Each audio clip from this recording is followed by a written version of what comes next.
Hello दोस्तों, स्वागत है आपका पृथ्वी पीसीएस में। और आज का टॉपिक है संविधान का निर्माण। सभी के डिमांड पे कि पहले कॉन्सेप्ट पढ़ाइए उसके बाद एमसीक्यू लाइए। तो आज का हमारा ये पार्ट रहेगा थ्योरी। उसके बाद हम इससे रिलेटेड जितने भी प्रश्न यूपीएससी ने पूछ रखा है, UP PSC, MP PSC, Jharkhand public service commission और बीपीएससी में भी इस टॉपिक से जो भी प्रश्न आए हैं हम उसको कंप्लीट कर लेंगे। हमारे पास भरपूर टाइम है तो हम इसका अच्छा खासा इस्तेमाल करने वाले हैं।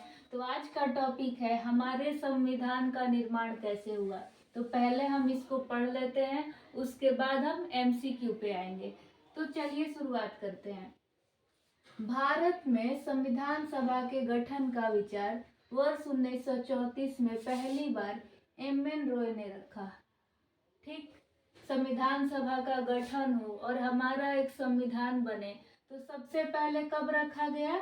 1934 में सबसे पहली बार एम.एन. रॉय ने रखा। ठीक है, फिर आगे बढ़ते हैं। 1935 में भारतीय राष्ट्रीय कांग्रेस ने पहली बार भारत के संविधान के निर्माण के लिए आधिकारिक रूप से संविधान सभा के गठन की मांग की।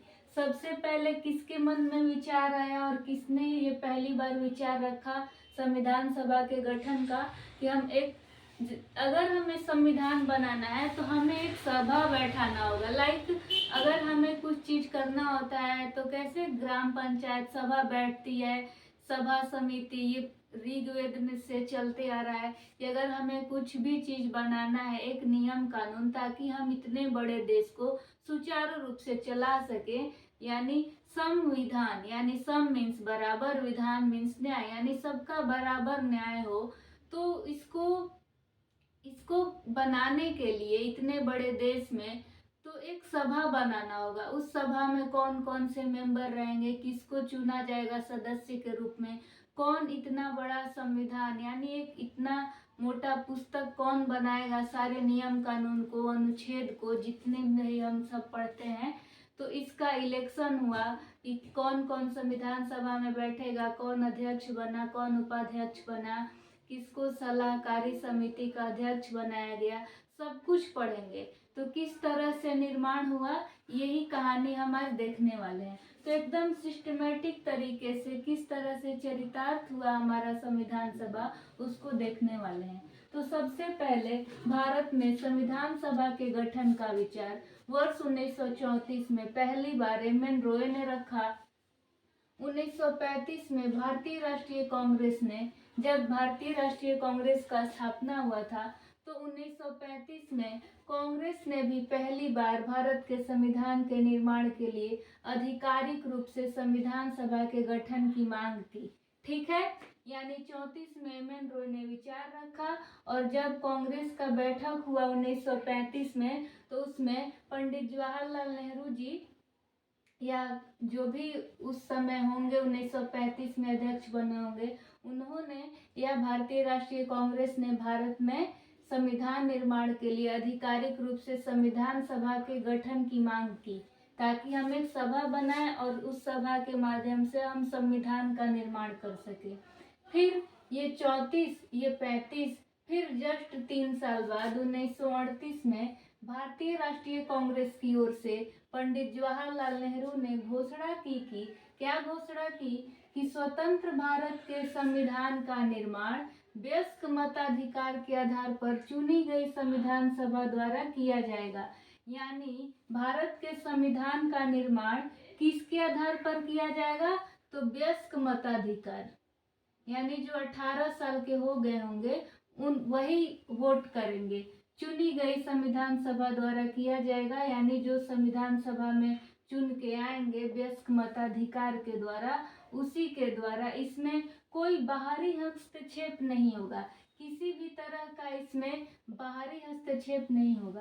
तो अगर स्टेटमेंट आ जाए, ऐसे पूछ सकता है कि भारतीय राष्ट्रीय कांग्रेस की ओर से पंडित जवाहरलाल नेहरू ने 1939 में घोषणा की या 1934 में घोषणा की, तो अगर हमें याद रहेगा कि नहीं 1938 में घोषणा की, यानी 1935 के जस्ट 3 साल बाद घोषणा की कि वयस्क मताधिकार के आधार पर चुनी गई संविधान सभा द्वारा किया जाएगा और इसमें कोई भी बाहरी हस्तक्षेप नहीं रहेगा। तो यहाँ तक कहानी क्लियर है।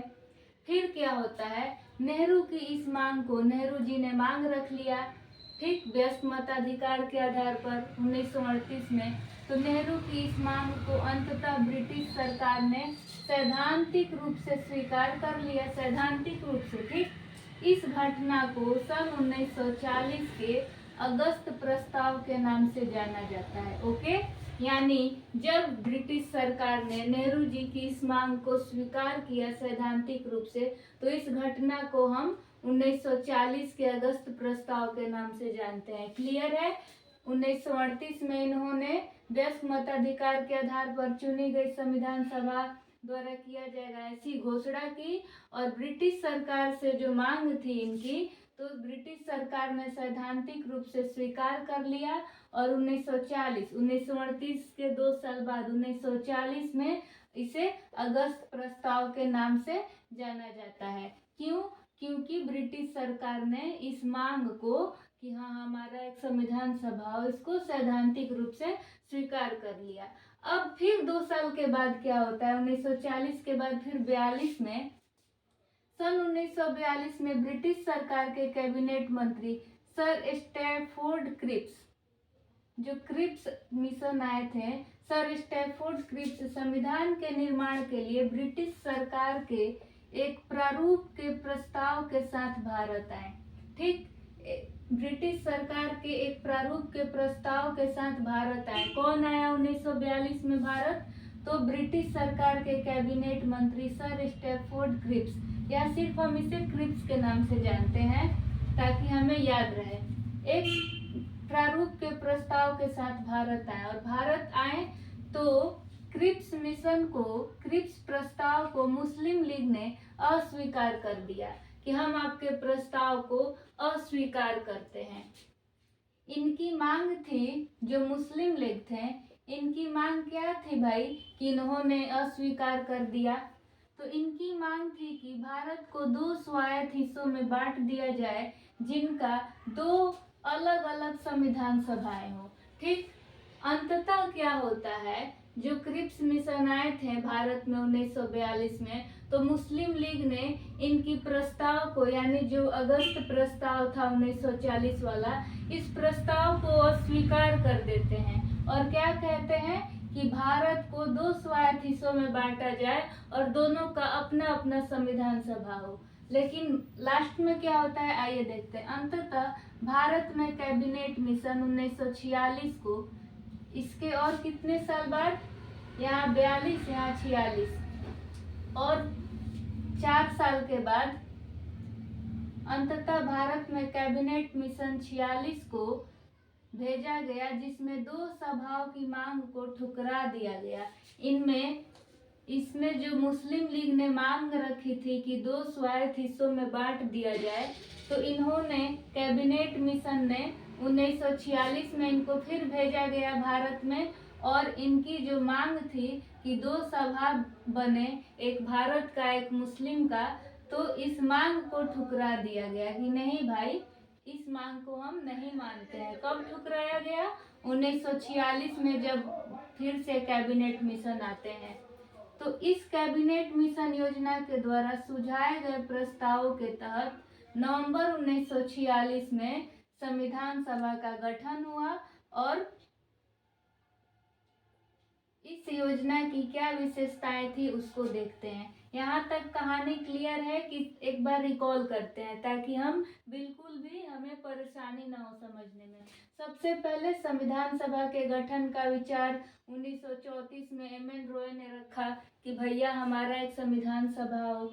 फिर 1935 में, 1 साल के बाद, भारतीय राष्ट्रीय कांग्रेस ने भी भारत के संविधान के निर्माण के लिए आधिकारिक रूप से संविधान सभा के गठन की मांग की। फिर 1938 में भारतीय राष्ट्रीय कांग्रेस की ओर से पंडित जवाहरलाल नेहरू जी ये घोषणा करते हैं कि हमारे संविधान का निर्माण व्यस्क मताधिकार के आधार पर चुनी गई संविधान सभा द्वारा किया जाएगा और इसमें किसी भी तरह का बाहरी हस्तक्षेप नहीं होगा।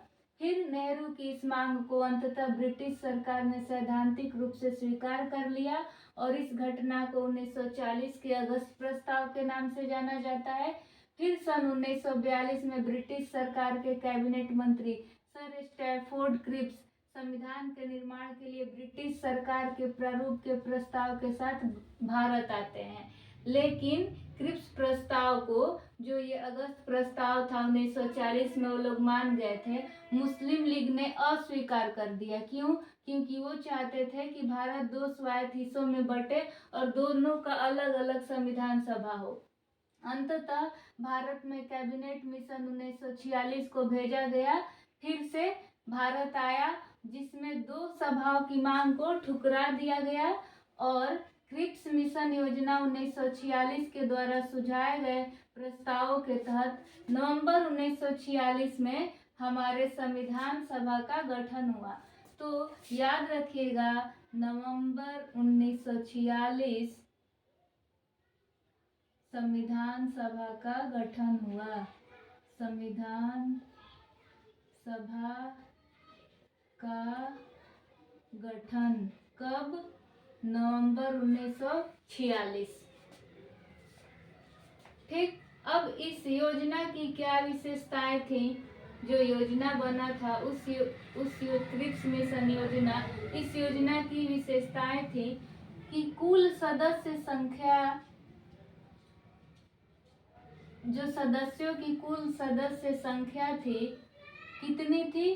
389। जो सभा बनने वाली थी उसमें टोटल कितने सदस्य थे? 389, जिसमें से 296 थे ब्रिटिश भारत के और 93 सीटें थी देसी रियासतें। ठीक। यहाँ पे बिल्कुल कंफ्यूज नहीं होना है। अगर स्टेटमेंट दे देता है कि संविधान सभा में कुल सदस्यों की संख्या 389 थी, जिसमें से इसको यहाँ पलट देगा, 93 ब्रिटिश भारत के और 296 देसी रियासतों के, तो ये गलत हो जाएगा। 389 में से 296 ब्रिटिश भारत के थे और 93 सीटें देसी रियासतों के थे। और क्या विशेषता थी? एक तो ये विशेषता हो गया संख्या वाला। हर प्रांत एवं देसी रियासतों को उनकी जनसंख्या के अनुपात में सीटें आवंटित की गई, यानी प्रत्येक 10 लाख पर एक सीट, यानी प्रत्येक 10 लाख जनसंख्या पर एक सीट को माना गया। ठीक। अनुपात में सीटें आवंटित हुई हर प्रांत और देसी रियासतों को उनकी जनसंख्या के अनुपात के रूप में सीटें आवंटित हुई, यानी प्रत्येक 10 लाख लोग पर एक सीट मिला। ठीक। तीसरी विशेषता क्या थी? ये हो गई पहली विशेषता कि कुल सदस्य संख्या कितना था? तो 389 था। 296 ब्रिटिश भारत, 93 सीटें देसी रियासतें, हर प्रांत, या बस ऐसे ही मान के रखिए कि प्रत्येक 10 लाख पर एक सीट। तीसरी विशेषता कि प्रत्येक ब्रिटिश प्रांत को आवंटित की गई सीटों का निर्धारण 3 प्रमुख समुदाय कर रहे थे। ठीक। कौन कौन से समुदाय? तो मुस्लिम समुदाय, सिख और सामान्य। सामान्य में कौन? तो मुस्लिम और सिख को छोड़ाकर जो भी थे, जैन थे, पारसी थे, बौद्ध थे, ये सब सामान्य में आते थे। और ये बाकी मुस्लिम, सिख और सामान्य। तो ये याद रखना है आपको कि कितने सदस्य संख्या थे और 10 लाख पर एक सीट। और इस सीट में निर्धारित कौन कौन से समुदाय थे? 3। तो मुस्लिम, सिख और सामान्य। सामान्य में कौन? तो जैन, बौद्ध, पारसी। बाकी जो थे, बाकी मुस्लिम और सिख अलग थे और सामान्य अलग थे। ये 3 समुदाय थे जो ब्रिटिश प्रांत को आवंटित की गई सीट। जो यहाँ पे लिखा है ना ब्रिटिश भारत, यानी 296 में से मुस्लिम, सिख और सामान्य, और बाकी 93 देसी रियासतें थी। उम्मीद करते हैं कि यहाँ तक आपका कॉन्सेप्ट बिल्कुल क्लियर हो गया होगा। अब इसका जो बचा हुआ पार्ट है उसको हम दूसरी वीडियो में पढ़ेंगे, और दूसरी वीडियो में पढ़ने के बाद उसी वीडियो में हम इससे संबंधित जितने भी महत्वपूर्ण MCQ है जो यूपीएससी में, बीपीएससी में, अलग अलग पीसीएस परीक्षा में पूछे गए हैं, उसको हम कंप्लीट करने वाले हैं। तो ये वीडियो कैसा लगा? आपको समझ में आया कि नहीं? आप बताइएगा।